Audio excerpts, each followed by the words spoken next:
Hello students, today I am going to discuss very important definitions in physics. These are work, energy and power. What is work? Simply,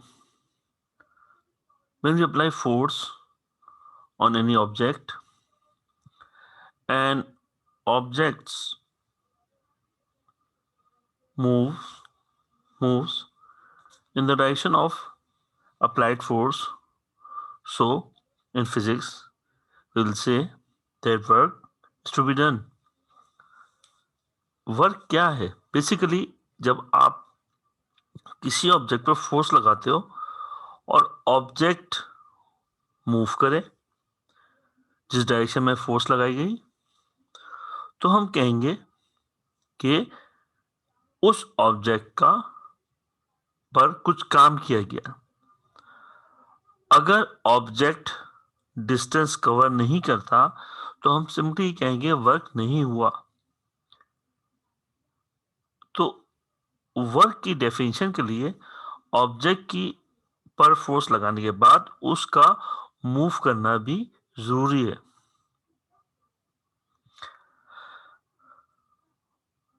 work दरअसल एक energy का सबब बनता है। जब work होता है तो कुछ एनर्जी सिस्टम में जनरेट होती है। Work can only be done if the object और सिस्टम हैज एनर्जी। आपके पास अगर कुछ काम किया गया तो एनर्जी होगी और एनर्जी से ही वर्क होगा। अगर एनर्जी नहीं है तो वर्क नहीं होगा। सिंपली हम ये कह सकते हैं कि वर्क दरअसल एनर्जी को ट्रांसफर कर रहा है। When work is done, energy is transferred, and this energy is transfer is equals to work done. यानी कि आपने फोर्स लगाई, ऑब्जेक्ट ने कुछ डिस्टेंस कवर किया, तो आप कहेंगे आपने एनर्जी ट्रांसफर की।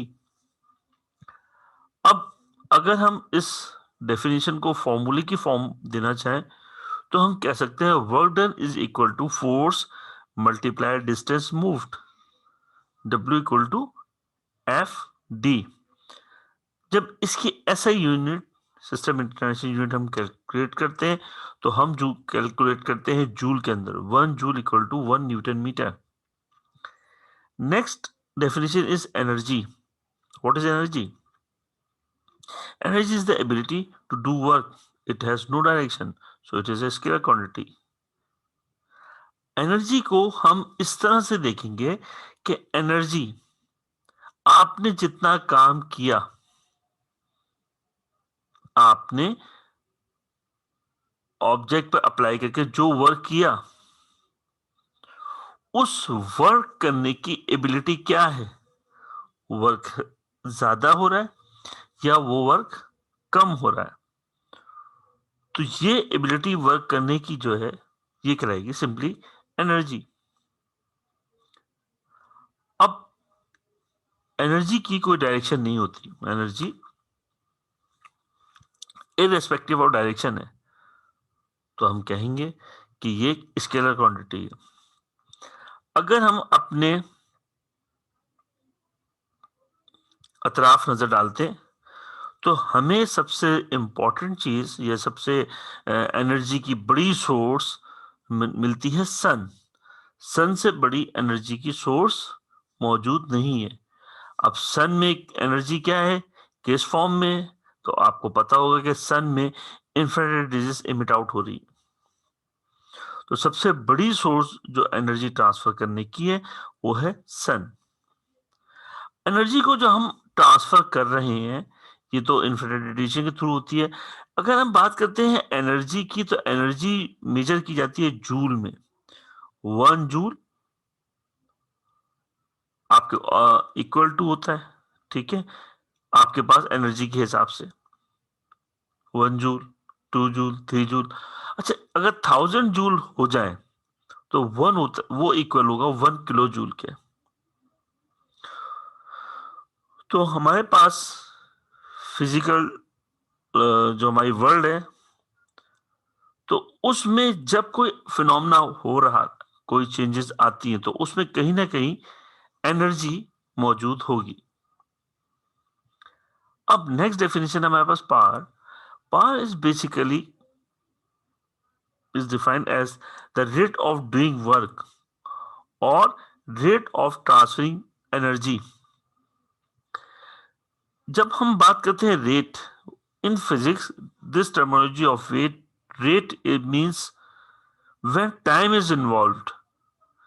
if we say rate of doing work, देखिए वर्क कितने टाइम के हिसाब से हुआ, तो रेट मीन्स आप टाइम इन्वॉल्व कर दें, तो रेट से मुराद किसी ऑब्जेक्ट के टाइम की कैलकुलेशन से वो चीज देखी जाए तो उसे हम कहते हैं rate. The more powerful a machine is the quicker it does a fix amount of work और transfer fix amount of energy. अब अगर आप ह्यूमन एनर्जी के बजाय अगर आप कोई मशीन यूज करेंगे तो मशीन ऑब्वियसली अमाउंट ज्यादा अमाउंट कम टाइम में वर्क करेगी, ज्यादा अमाउंट वर्क का ज्यादा अमाउंट डन होगा उससे और टाइम शॉर्ट होगा, तो इसका मतलब उसमें ज्यादा पावर की जरूरत है। तो सिंपली हम ये कह सकते हैं पावर जो है वर्क डन टाइम के हिसाब से कितना वर्क किया गया, इसको इससे हम मेजर करते हैं। Power is calculated by work done upon time, तो power equal to W upon T। जब पावर की ऐसा यूनिट देखते हैं तो पावर की ऐसा यूनिट वॉट है और इसका substitute unit joule per second है। तो 1 watt equal to 1 joule per second. तो अब आप इन डेफिनेशन को बहुत अच्छी तरह से मेमोराइज रखिएगा। Work, energy and power. Thank you very much.